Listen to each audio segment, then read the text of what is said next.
Hello everyone, welcome back to my YouTube channel. I'm Brittnee. Did you forget about me? Is anyone else having an insane year this year?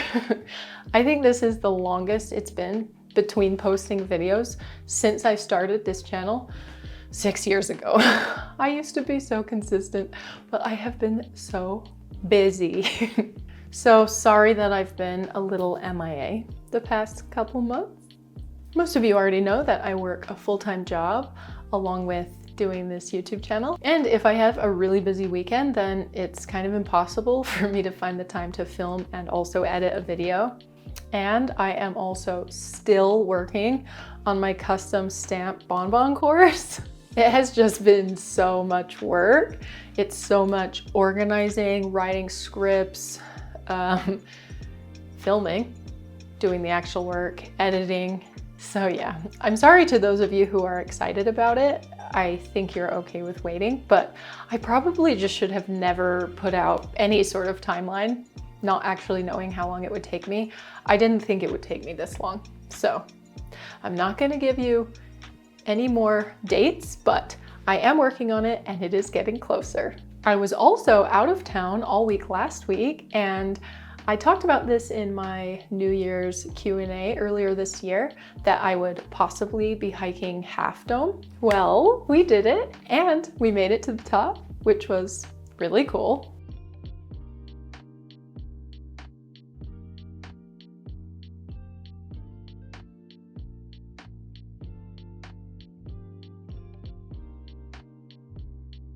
It was honestly super fun. It was 17 miles round trip and it took us 12 hours. The way up was really super pleasant. It wasn't hot. We started at 5 in the morning. We were like shaded almost the whole way up. It wasn't too steep or like hard hiking. It was like a gradual uphill until like the last 2 miles, then it got a lot harder and it gets really sketchy at the end if you know. There's this part where you have to hold on to cables and hook on. We did for safety. Yeah, the cable section was so crazy to look at from below because it is just so steep and looks so dangerous. But it actually was really fun going up and I felt really safe. Brittnee Weiberg in a natural habitat. Treacherous. It's not the ascent, but the descent that has claimed more lives.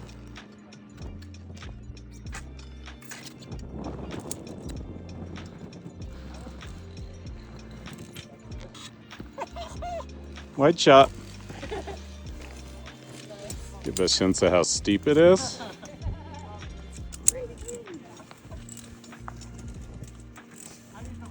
I could go face first now. We did it! Yay! Go team. Yay! The way down though was actually the worst part. It was brutal. There were tons of like giant rocks and steps down, which totally killed my knees. In fact, it's been a week and a half and they're still sore. And then I got to spend a couple more days in Yosemite and it is so beautiful. I can't believe I've never been before and I already want to go back. But one day we spent like, I don't know, 4 hours or something just sitting in the meadow watching rock climbers on El Cap, and it was so fun. We even saw 2 climbers reach the top. Along with chocolate YouTube projects and a little bit of travel, I've also been really busy helping my sister plan her wedding. In fact, in today's video, I'm going to show you 3 desserts that I made for her bridal shower. We had this a couple weeks ago and the theme was something blue. So the colors were like silver, white, and of course blue. I made some cinnamon caramel bonbons, some mini vintage heart cakes, and then some classic frosted chocolate brownies, even though they aren't blue. On another note, I get asked a lot which airbrush you guys should buy or start out with. And I love my Grex Tritium airbrush, but it's a bit expensive. Some of you might remember that the brand Gaahleri sent me a more affordable airbrush option, and I filmed a video testing it. You can find that here if you haven't seen it and you're curious. And actually, Gaahleri sent me another airbrush a handful of months ago, and it's a newer model, and I finally found time to test it out and film it for you guys as I was working on these bridal shower chocolates.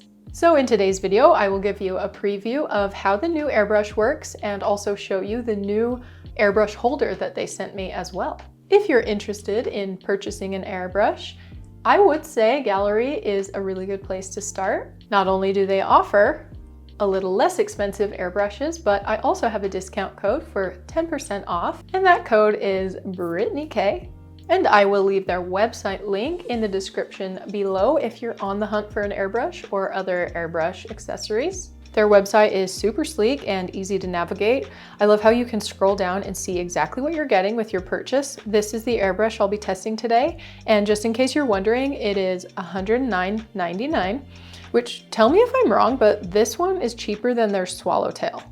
And I thought the first airbrush they sent me, which is the Swallowtail, was a really good price. So this is even cheaper, and it's a newer, nicer model. I think the price difference is probably because this newer one comes with just one specific needle size, and the other one actually comes with 3. But that's irrelevant to us because cocoa butter, we only use one size. So this is pretty good news. All right, really quick before we jump into the video, today's subscriber highlight is Druzy Lou. This subscriber has been here literally since day one, and I don't think there is a single video that they haven't watched and commented on. So thank you to Druzy for always watching and supporting and probably being my biggest fan. Actually, one more thing really quick. I realized that I never really promote some of the things I offer on my website. So as a reminder, or if you're new here and don't know yet, I have 2 videos that are really comprehensive that talk about my full chocolate molding process. I get a lot of comments on all my videos asking questions about specific parts of the chocolate molding process, and I usually just send them to those videos because they answer everything that I do in the process. But along with those 2 videos, I have a little chocolate guide. It's a PDF guide that you can download and reference as you're working on chocolates, and it has tips and really important things in the process. It has things to do, things not to do, and a bunch of different reminders. So check that out if that seems like it would be something helpful for you. I made it as comprehensive as I could think to do, and I included everything that I know about the chocolate process in that PDF guide. On my website, I also have unmolding boards. These are great, especially for chocolate bars, so that when you tip the mold over, they don't break. So if you're interested in that, I have those for sale as well. And then I still have a couple pieces of merch left from last year. I have some aprons, some t-shirts, and some sweatshirts, which are super cozy. All right, let's get going. I think what I'll do first to keep the video organized is unbox the new Gaahleri airbrush for you and show you what it looks like. Then I will use that to make the blue bonbons. Then we'll make some chocolate brownies, and then we'll finish with my favorite dessert, which are the little mini vintage heart cakes. Hi, editing me here. Okay, so I just finished editing just the chocolate portion of this video, and it's already 20 minutes long. So I've decided to split the video up into 2 parts. So the first part will just be the blue bonbons, and then the second part, which I will edit and post for next week, will be the brownies and the little mini vintage blue heart cakes. Yeah, otherwise the video would probably get to be like 40 minutes or an hour long, which just gets to be a bit much. So look forward to part 2 next week. Okay, Gaahleri is so nice to work with me. I appreciate anything anyone sends to me to test out because chocolate sponsors on YouTube seem to be pretty non-existent. Testing products is kind of where it's at. Plus, it is really nice to get discount codes for you guys to use and to save. So the first thing that they sent to me is a new airbrush holder. I think in my first video I showed their other one, which just sits on the counter, which can be a little dicey because if it tips over, your cocoa butter could spill. This one tightens onto the edge of the counter, a lot like my Grex one, which is great. So it will be more secure. I'll show you how to put this together later. The second thing they sent to me is this Airbrush Pro Care Kit. This is a cool box with slots for all of your Gaahleri accessories and parts. So it has dedicated spots for your needles, air caps, and nozzles. It also comes with a couple options for screwdrivers and valve wrenches that work with Gaahleri airbrushes.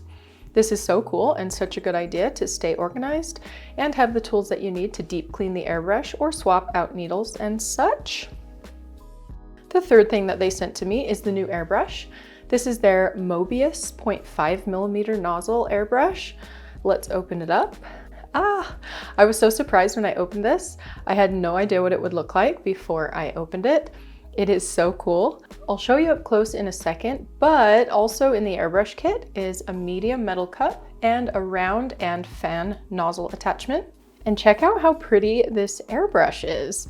I can't get over the cool handle design, how it has an opening to see into the metal pieces. And then the back end of the airbrush has this cool metal spiral design that opens where you can twist the screw that I believe locks in the needle. So it mostly works the same as my Grex airbrush and the other Gaahleri airbrush that I have, which is the Swallowtail model. The paint cup screws on the top here and is gravity fed. Then you adjust the paint flow using the very back screw here, just like the other ones. But the airflow, rather than being a separate attachment underneath the handle, is actually right here underneath the cup. And then the trigger is also dual action. So the first pull is just air, and if you pull all the way, it's air and paint, or in our case, cocoa butter.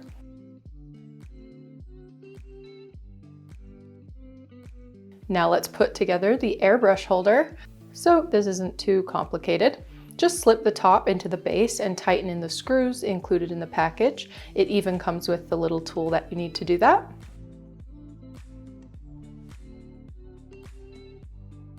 Then you just tighten it onto the counter like this.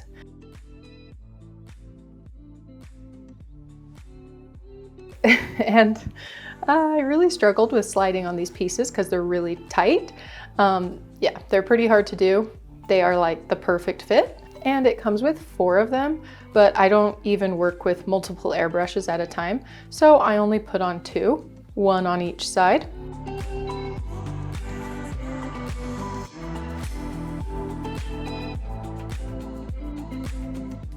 And the way this just fits in so perfectly into the holder is super satisfying. All right, let's see how the new airbrush does. I do love the cute metal cup it came with, but I just really love my big plastic cups more. Plus my strainers fit perfectly over the top of them, so it makes pouring the cocoa butter through a lot easier. The only thing I was nervous about with this airbrush was the nozzle size. So the largest needle and nozzle size this airbrush comes in is the 0.5mm. Normally I would recommend a 0.7mm. Cocoa butter is pretty thick, and the smaller the nozzle, the more likely things are to clog or just not to get pushed through very well. Both of my other airbrushes are 0.7, so I was curious to see how this would do.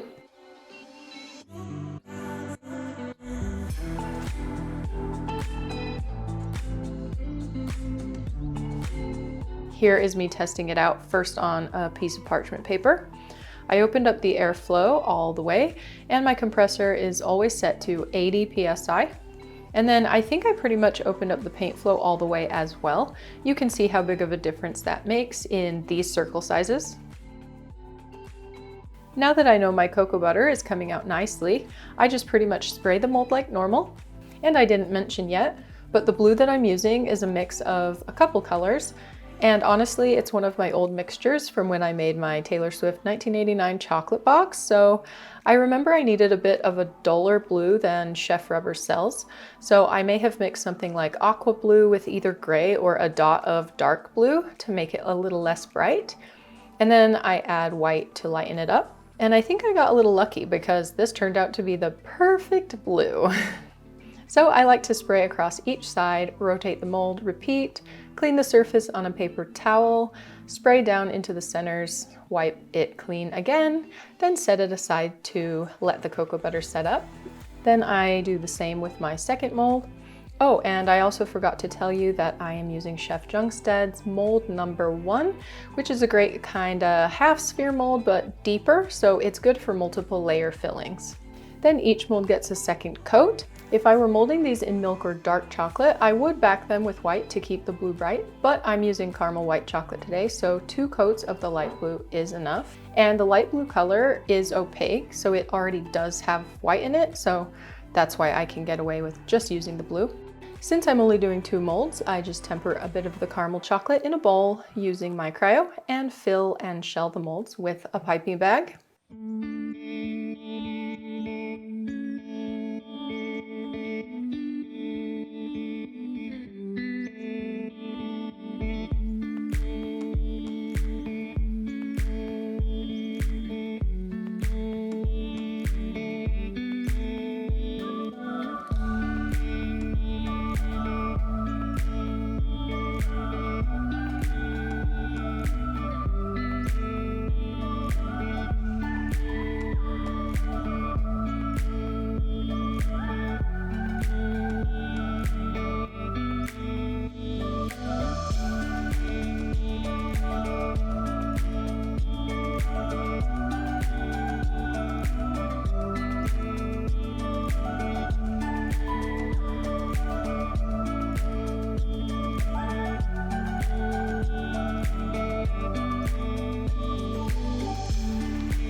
And don't forget, you can just spread out all the extra chocolate on a parchment sheet like this, let it set up, then break it up and use it again.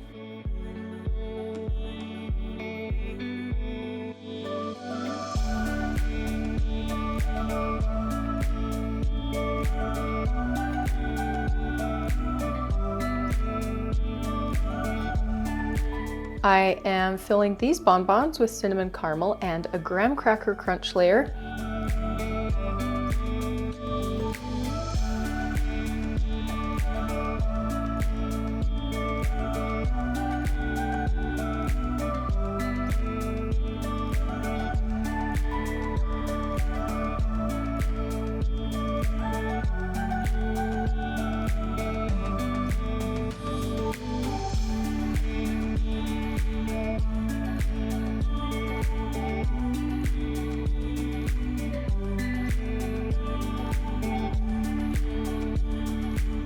Here I ran out of the crunch layer, so I added a piece of tape to the side to mark which cavities don't have the crunch.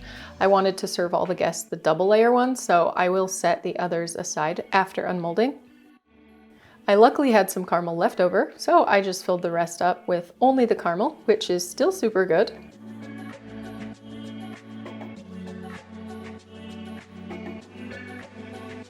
I let the fillings and shells contract and settle overnight in the wine cooler at about 55 degrees Fahrenheit.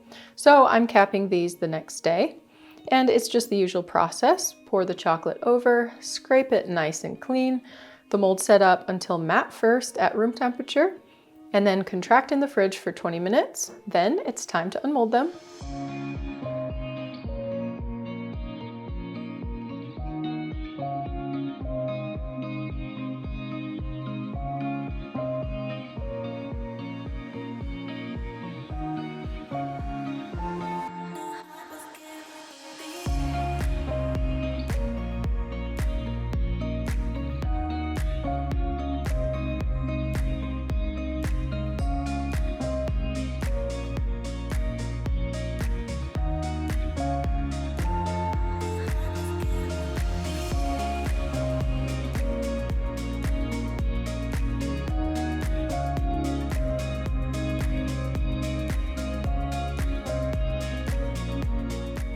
look at this cute light blue color. I love it.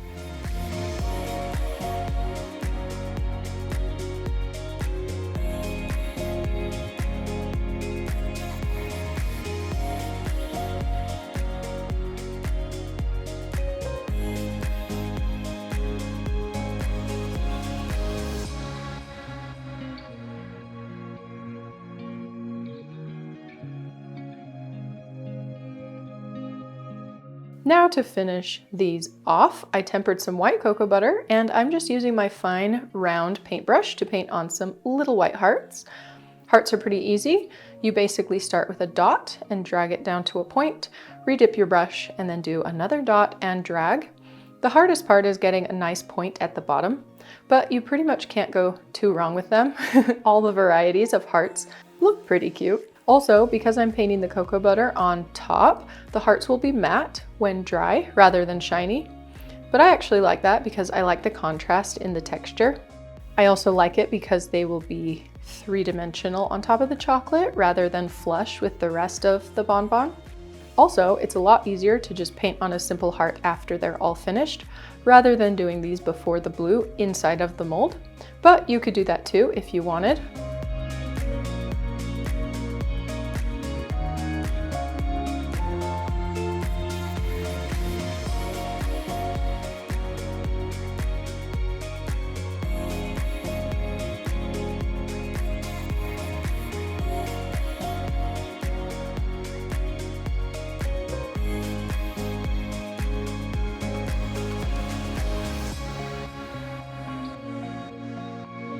And here are our finished Blue Heart bonbons. What do you guys think about these? I think they're so simple and cute, see? Especially for a bridal shower, and they match my ribbon almost perfect.